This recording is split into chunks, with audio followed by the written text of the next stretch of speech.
As-tu déjà remarqué que les personnes les plus magnétiques que tu connais sont justement celles qui n'essaient d'impressionner personne?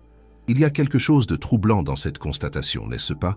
Parce que si tu es comme la plupart d'entre nous, tu as passé ta vie entière à croire que tu devais être agréable, sympathique, compréhensif, toujours disponible pour les autres, toujours prêt à plier ta personnalité pour rentrer dans ce qu'on attendait de toi. Et qu'est-ce qui s'est passé? Tu es devenu invisible. Pas invisible au sens littéral, mais invisible dans le sens le plus douloureux. Tu es devenu prévisible, sûr, inoffensif. Le genre de personne que tout le monde apprécie bien, mais que personne ne désire vraiment.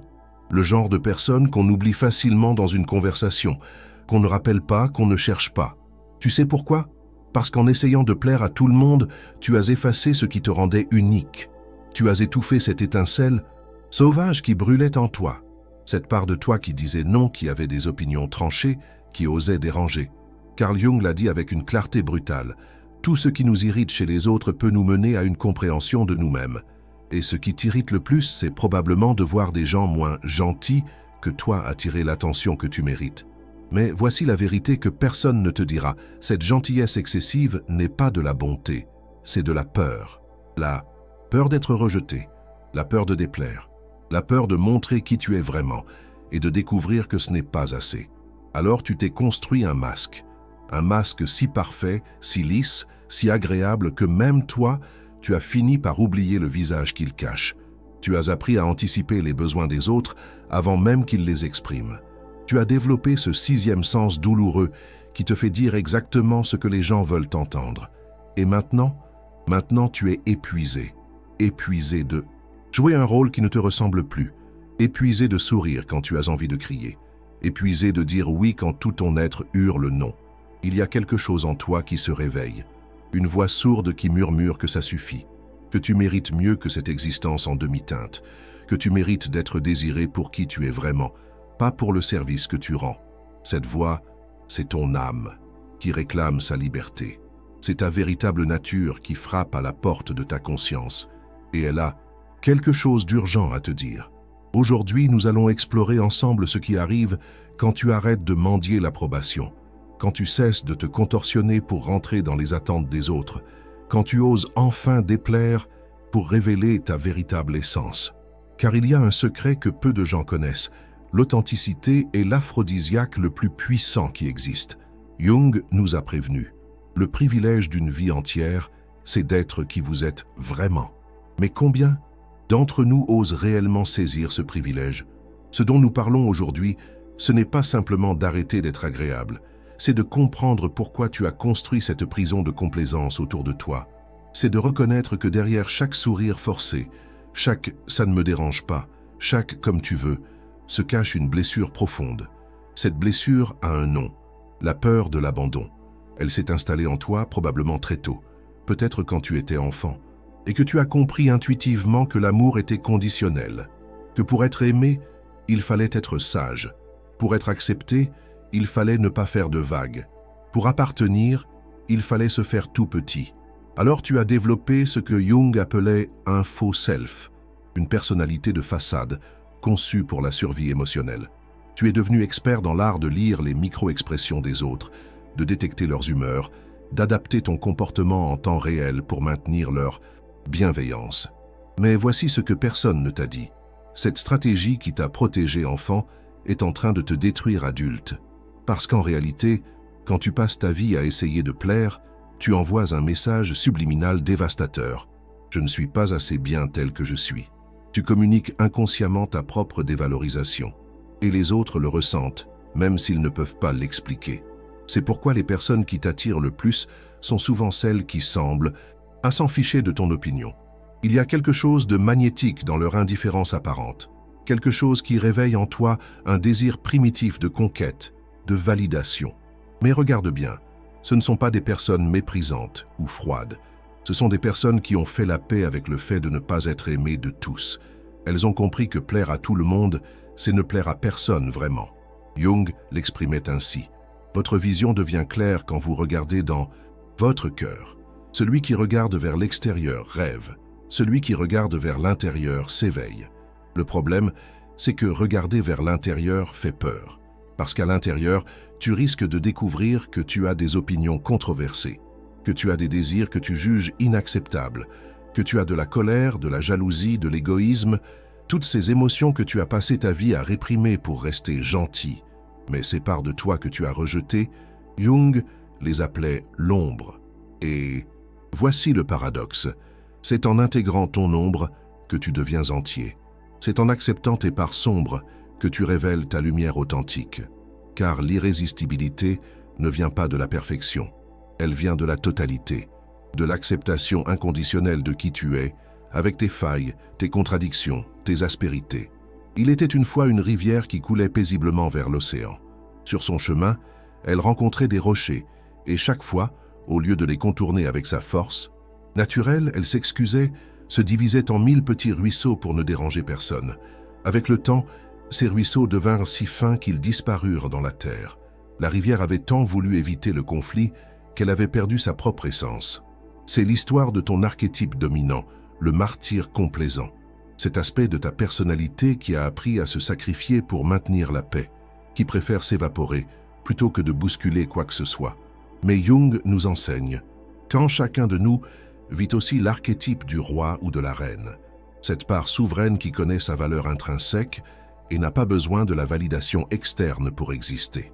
Le problème, c'est que tu as enterré ton roi sous des tonnes de conditionnements sociaux. Ton roi intérieur sait quelque chose que ton martyr a oublié. Le respect ne se demande pas, il se commande. Pas par l'arrogance, mais par la présence authentique, par cette qualité rare qu'on appelle la congruence. Quand tes pensées, tes émotions et tes actions sont alignées. Pense aux personnes qui t'ont le plus marqué dans ta vie. Ce n'étaient probablement pas les plus gentilles, mais les plus vraies. Celles qui osaient exprimer leur désaccord. Celles qui avaient cette capacité troublante de dire non sans s'excuser pendant des heures. Il y a quelque chose de primal dans cette authenticité. Quelque chose qui réveille en nous une reconnaissance ancestrale. Voilà quelqu'un qui existe vraiment. Car vois-tu, quand tu passes ta vie à anticiper les besoins des autres, tu deviens transparent. Tu perds cette densité énergétique qui fait qu'on se retourne sur ton passage. Tu deviens comme un fantôme bienveillant, présent, mais pas vraiment là. L'anima, cette part féminine que Jung identifiait en chaque homme, et l'animus, cette part masculine en chaque femme, ont soif d'être séduites par quelqu'un d'entier. Pas par quelqu'un de parfait, mais par quelqu'un d'intègre. Quelqu'un qui assume ses contradictions au lieu de les nier. C'est pourquoi tu projettes tant sur ces personnes qui semblent si sûres d'elles. Ce que tu vois en elles, c'est en réalité ton propre potentiel d'authenticité. C'est ton roi intérieur qui te fait signe à travers elles, qui te rappelle qui tu pourrais être si tu osais retirer ton masque.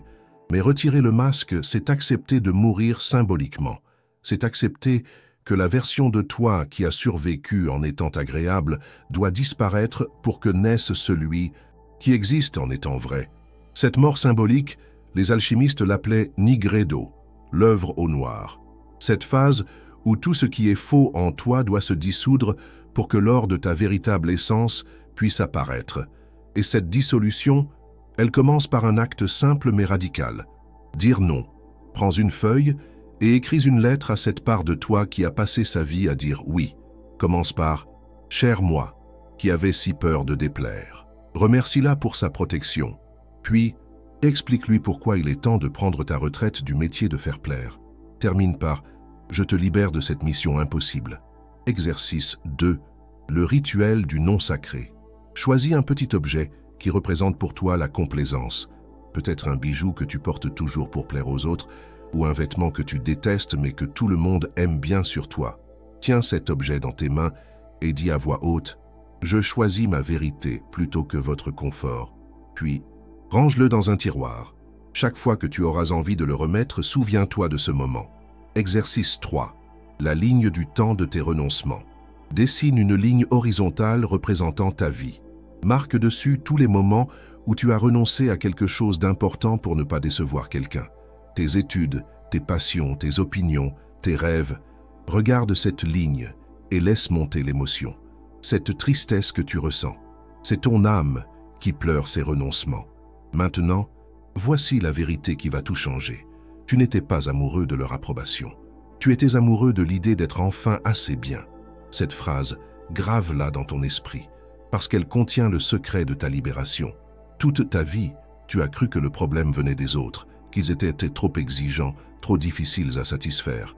Mais le vrai problème, c'est que tu cherchais à l'extérieur une validation que tu ne t'accordais pas à l'intérieur.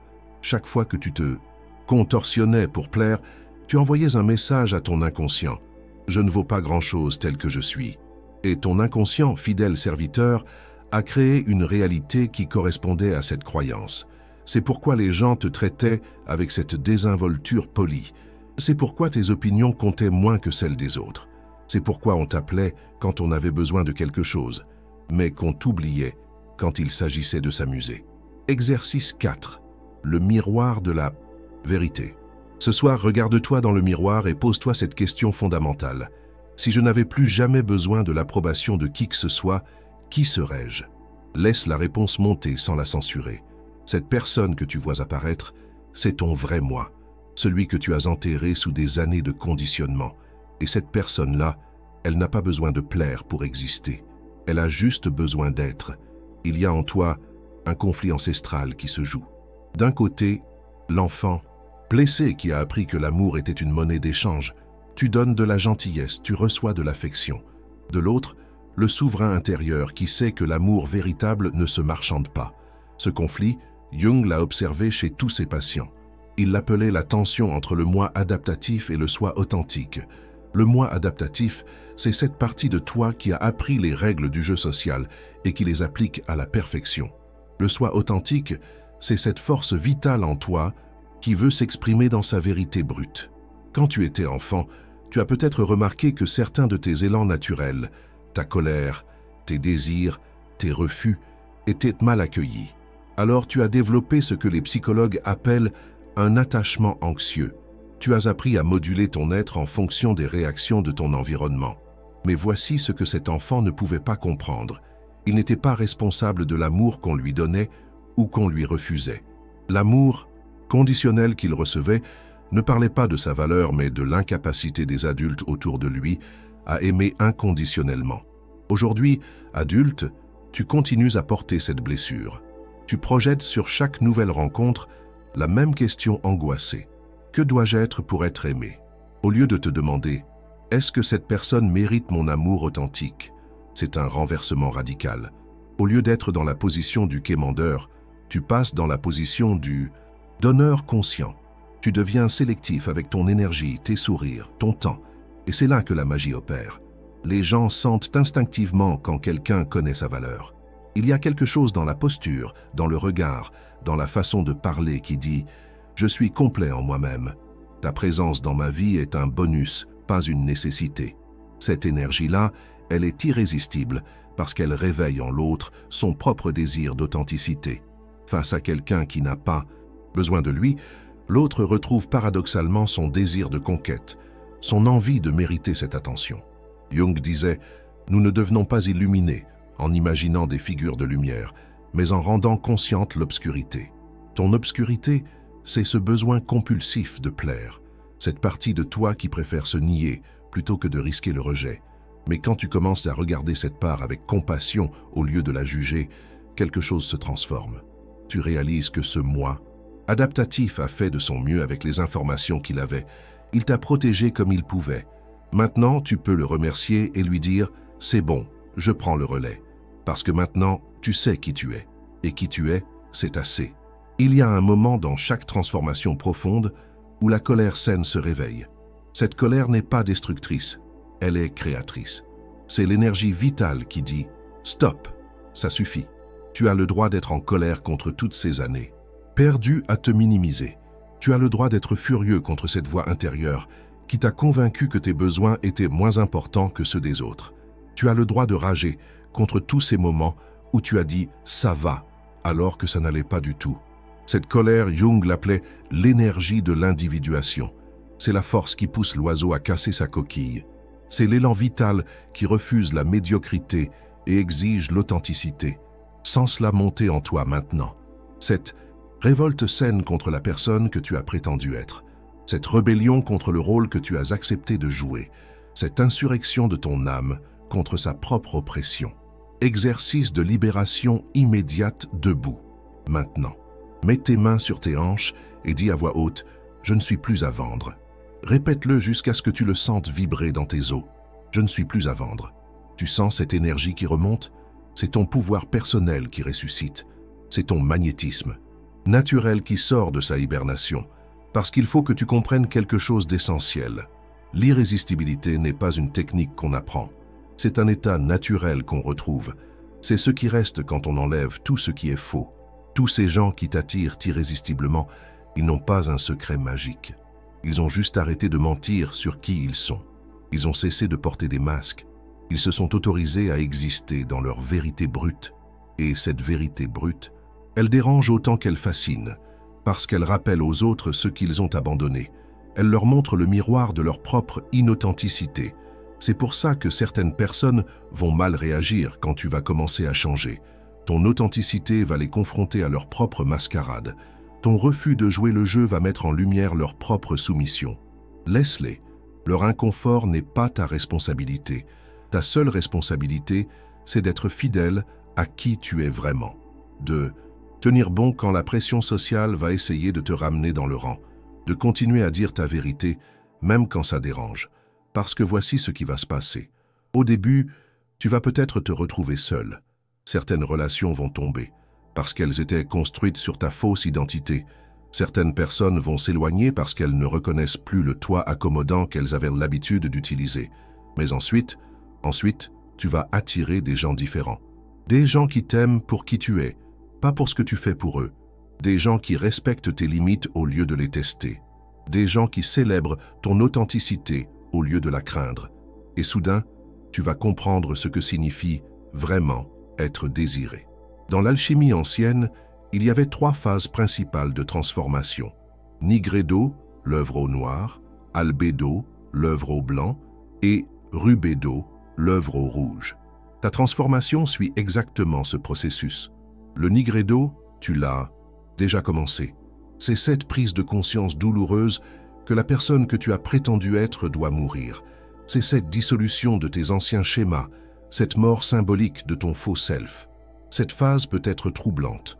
Tu peux te sentir perdu, ne plus savoir qui tu es vraiment. C'est normal. Tu es dans la matrice de ta renaissance. Comme le papillon dans sa chrysalide, tu es liquéfié pour te reconstruire autrement. L'albédo, c'est la phase de purification, où tu apprends à distinguer ce qui est authentiquement toi de ce qui était performance sociale. C'est le moment où tu commences à entendre ta voix intérieure sans la parasiter avec les opinions des autres. Exercice de purification. Prends 3 feuilles. Sur la première, écris tout ce que tu fais parce qu'on attend ça de toi. Sur la deuxième, tout ce que tu ne fais pas parce que ça ne se fait pas. Sur la troisième, tout ce que tu aimerais être si tu n'avais peur de rien. Maintenant, regarde ces 3 listes. La première et la deuxième représentent ta prison. La troisième, ta liberté. Le Rubedo, c'est l'intégration finale. C'est quand tu deviens capable d'être authentique, ET, en relation. Quand tu peux dire non sans agressivité, exprimer tes besoins sans culpabilité, être vrai sans blesser. Cette phase demande une subtilité particulière, car il ne s'agit pas de devenir égoïste ou insensible. Il s'agit de devenir souverain de ta propre existence. La souveraineté, c'est cette qualité rare qui fait qu'on peut être généreux par choix plutôt que par obligation. Que tu peux aider les autres parce que ça te nourrit, pas parce que tu as peur qu'ils t'abandonnent si tu refuses. Jung exprimait cela magnifiquement. Je ne suis pas ce qui m'est arrivé, je suis ce que j'ai choisi de devenir. Cette phrase contient tout le secret de ton pouvoir de transformation, car vois-tu, tant que tu subis ta vie en essayant de plaire à tout le monde, tu n'es pas vraiment vivant. Tu es en réaction, constante. Tu es un écho, pas une voix originale. Mais quand tu commences à choisir consciemment qui tu veux être, indépendamment des attentes extérieures, tu deviens créateur de ta propre existence. Tu passes du statut de victime à celui d'artiste de ta vie. Et les gens le sentent. Il y a quelque chose d'enivrant dans la présence de quelqu'un qui a cessé de se justifier d'exister. Quelque chose qui réveille en eux leur propre soif de liberté. C'est ça, l'irrésistibilité authentique. Ce n'est pas une stratégie de séduction, c'est un état d'être, l'état de quelqu'un qui s'est donné à lui-même la permission d'exister pleinement. Maintenant que tu comprends la psychologie profonde de cette transformation, Parlons de l'incarnation concrète. Comment être authentique dans un monde qui récompense la conformité? La règle des 3. Non par jour. Commence petit. Chaque jour, trouve 3 occasions de dire non.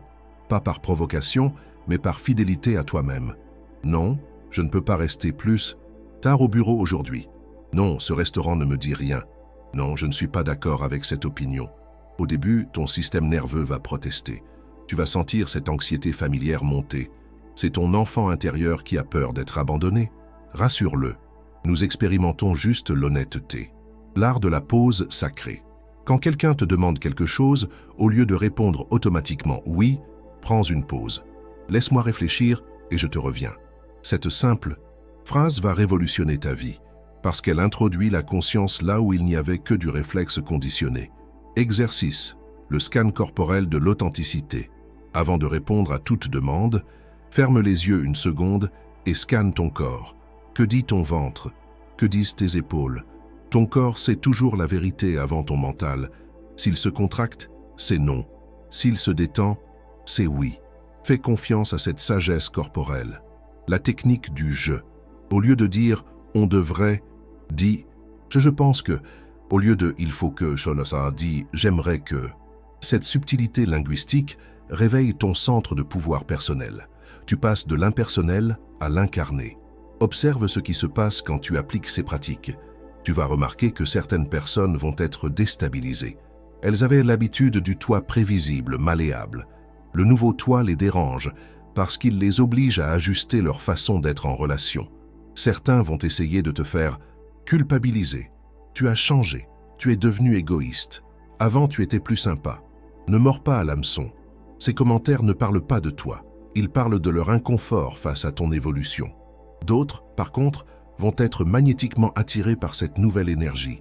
Ils vont reconnaître en toi quelque chose qu'ils cherchent eux-mêmes, la permission d'être vrai. Exercice, le journal des petites victoires. Chaque soir, note 3 moments où tu as été authentique dans ta journée. Ça peut être un non dit avec bienveillance, une opinion exprimée avec courage, ou simplement un moment où tu t'es écouté au lieu d'écouter les autres. Ces petites victoires s'accumulent. Elles construisent ta nouvelle identité, neurone par neurone, choix par choix. Jung disait « Votre tâche n'est pas de chercher l'amour, mais simplement de chercher et de trouver toutes les barrières que vous avez construites contre lui en vous-même. L'amour authentique, celui que tu cherches, ne peut pas entrer dans une personnalité factice. Il ne peut s'ancrer que dans la vérité de qui tu es. Il y a quelque chose de profondément troublant que tu dois comprendre. Ton besoin de plaire aux autres était en réalité du mépris déguisé. Mépris pour ta propre valeur. Mépris pour leur capacité à t'apprécier tel que tu es. Quand tu présumes que les gens ne t'aimeront que si tu es parfait, accommodant, sans aspérité, tu sous-estimes leur profondeur. Tu les traites comme des êtres superficiels, incapables d'apprécier la complexité humaine. Mais les êtres humains sont des créatures sophistiquées. Nous sommes câblés pour reconnaître l'authenticité. Notre cerveau primitif identifie instantanément qui est vrai et qui joue un rôle. Et devant l'authenticité, même imparfaite, nous ressentons une attraction magnétique. C'est pourquoi tu peux être physiquement attirant et pourtant invisible. C'est pourquoi tu peux être techniquement parfait et pourtant ennuyeux.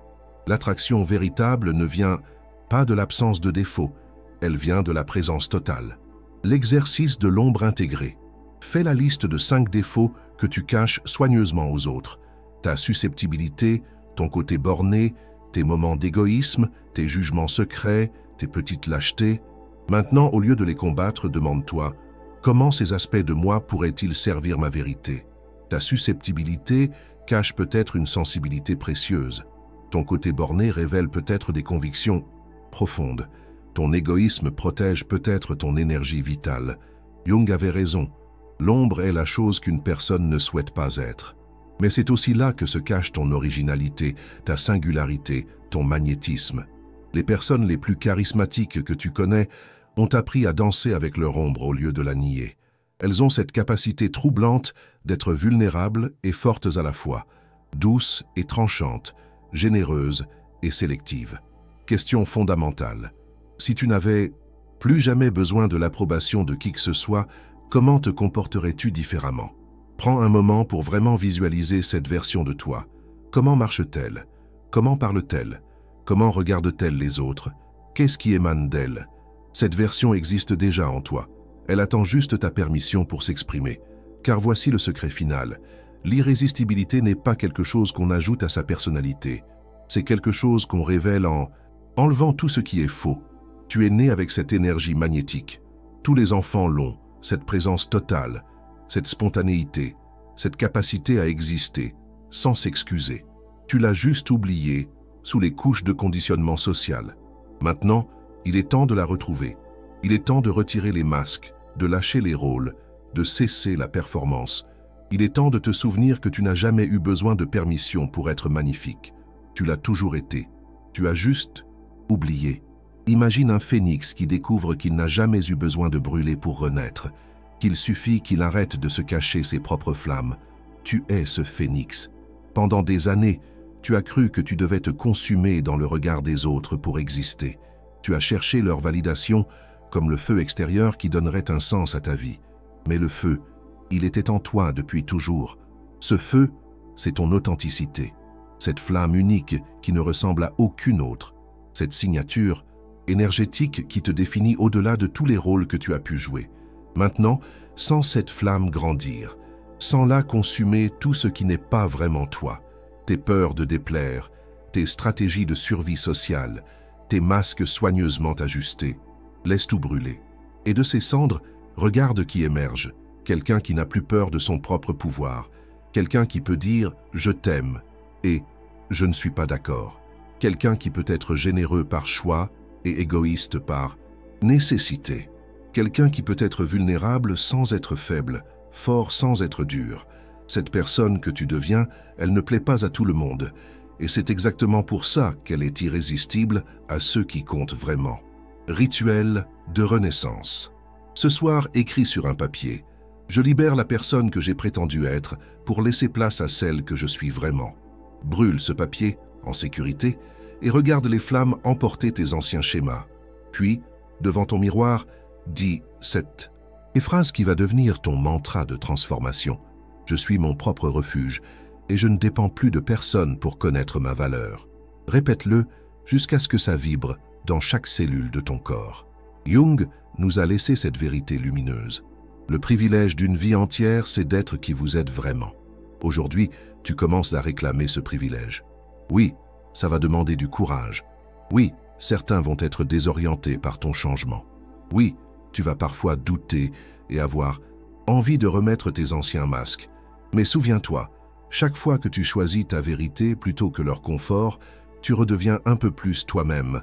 Chaque non authentique te rapproche de ta liberté. Chaque moment d'honnêteté ressuscite ta beauté originelle. Tu n'es plus en quête d'approbation. Tu es en quête de connexions authentiques. Tu n'es plus en demande d'amour. Tu es en offrande de ta vérité. Et cette vérité, elle est d'une beauté saisissante. Écris dans les commentaires « Je suis mon propre refuge et je ne dépends plus de personne ». Dis-le pour toi. Dis-le pour tous ceux qui ont oublié leur propre magnificence. Car en te libérant, tu libères les autres. En osant être vrai, tu donnes aux autres la permission de l'être aussi. Et c'est peut-être ça, finalement, le plus beau cadeau que tu puisses faire au monde. Lui montrer ce que ça donne, quelqu'un qui a arrêté de s'excuser d'exister. Tu es strong d'avoir traversé cette prise de conscience. Maintenant, va briller. Le monde a besoin de ta lumière authentique.